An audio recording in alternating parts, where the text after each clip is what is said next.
Berdiri, siap berselam. Haleluya. Haleluya, salam sehat, salam semangat, dan juga salam kenal untuk kita semua. Nah, anak-anakku sekalian, pada satu minggu ke depan kita akan belajar bersama-sama pendidikan agama Kristen dan budi pekerti bersama dengan Ibu. Perkenalkan, nama Ibu Nani Yuliani. Kalian boleh panggil Ibu Nani. Kita akan belajar bersama-sama, dan jika ada yang ingin ditanyakan atau ada info lebih lanjut akan ada di grup ya. Oke. Sebelum kita memulaikan pembelajaran kita ini, kita akan terlebih dahulu mempersiapkan hati dan pemikiran kita dengan berdoa dan menyanyi bersama. Sekarang, mari kita menyanyi bersama.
Mari kita berdoa.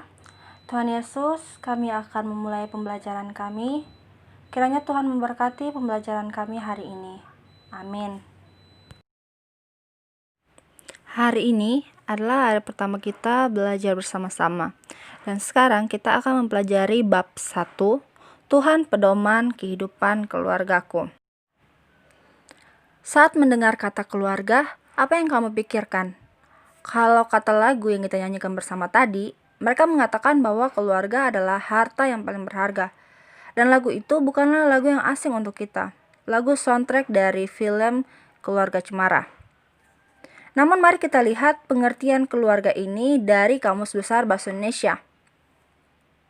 Kalau menurut Kamus Besar Bahasa Indonesia, keluarga berarti ibu dan bapak beserta anak-anaknya atau seisi rumah. Tapi yang perlu kita ketahui bahwa istilah keluarga dan rumah tangga berbeda. Rumah tangga lebih bersifat material ekonomis atau sesuatu yang berhubungan dengan urusan kehidupan dalam rumah. Sedangkan kalau keluarga, ciri-cirinya ada 3. Yang pertama, keluarga merupakan kelompok atau persekutuan sosial yang paling kecil. Yang kedua, keluarga itu terbentuk apabila ada ikatan darah, perkawinan atau adopsi. Kemudian yang ketiga, ciri dari keluarga itu keluarga merupakan satu persekutuan yang berawal dari 2 orang yang berbeda jenis kelamin dan diikat dalam ikatan yang dinamakan pernikahan.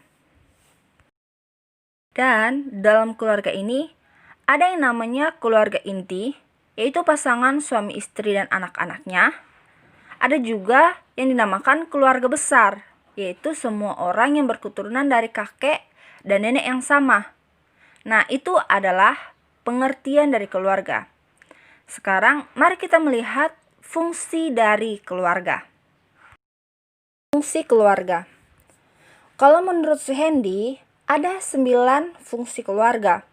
Ada fungsi biologis, fungsi sosialisasi anak, fungsi afeksi, fungsi edukatif, fungsi religius, fungsi protektif, fungsi rekreatif, fungsi ekonomis, dan fungsi status sosial. Selain fungsi yang sudah Ibu sebutkan di atas tadi, ada fungsi secara khusus lagi, yaitu fungsi keluarga menurut iman Kristen. yang dipaparkan dalam Alkitab. 1.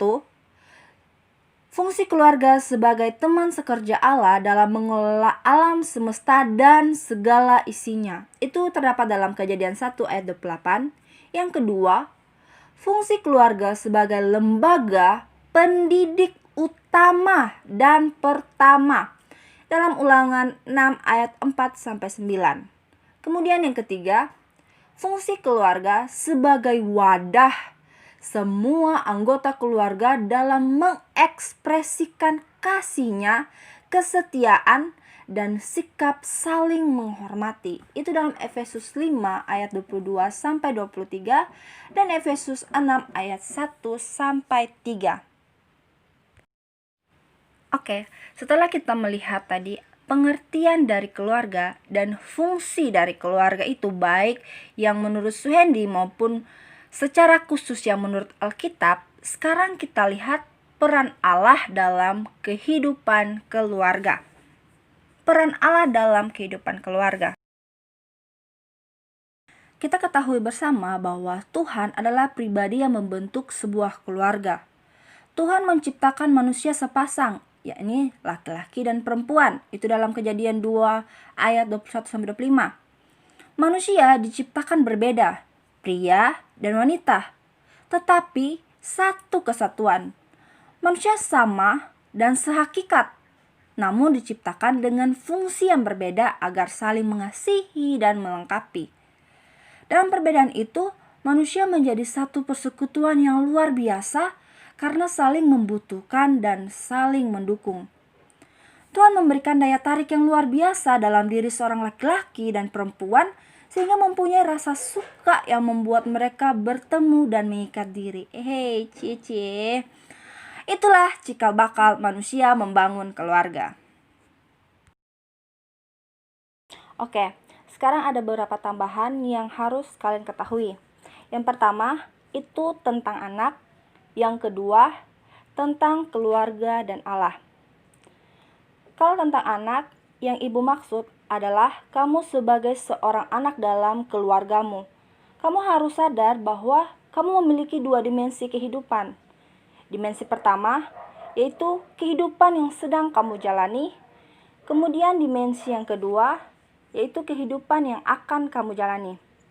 Apa sih maksudnya?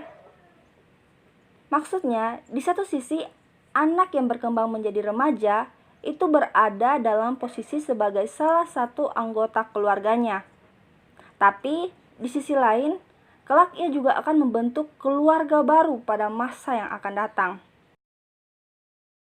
Oleh karena itu, seorang anak perlu dipersiapkan sejak dini melalui berbagai pengalaman yang diturunkan dalam keluarga. Maka dari itu, sangat penting peran keluarga Kristen, baik dalam aspek rohani, dalam aspek nurani, dan juga teladan orang tua. Kemudian yang kedua, itu tentang keluarga dan Allah. Kita harus sadar bahwa peran Tuhan itu melingkupi seluruh aspek kehidupan kita, baik itu dalam kehidupan keluarga kita maupun juga dalam kehidupan pribadi. Ada kebutuhan-kebutuhan kita yang harus melibatkan Tuhan di sana. Seperti contohnya berkat Tuhan. Nah, berkat Tuhan ini cakupannya itu sangat luas ya. Bukan hanya sekedar uang atau hal material lainnya, tapi berkat Tuhan itu juga meliputi kesehatan, sukacita, damai sejahtera, kemenangan, umur panjang, kebahagiaan, dan sebagainya. Kemudian yang kedua itu tentang pengampunan Tuhan. Kita tahu, tidak seorang pun yang hidupnya sempurna di dunia ini, termasuk Anda dan saya, termasuk ibu dan kalian. Kita berbuat dosa di dalam pikiran kita, dalam perkataan kita, maupun dalam perbuatan kita. Jadi, kita butuh pengampunan Tuhan. Kemudian yang ketiga, pembaruan oleh Tuhan. Pembaruan oleh Tuhan yang kita kenal juga dengan hidup baru. Artinya manusia memulai kehidupannya yang lebih baik lagi dan lebih berarti di dalam Kristus. Mari kita berdoa untuk pribadimu dan juga untuk keluargamu. Oke, mari kita satu dalam doa. Kita berdoa.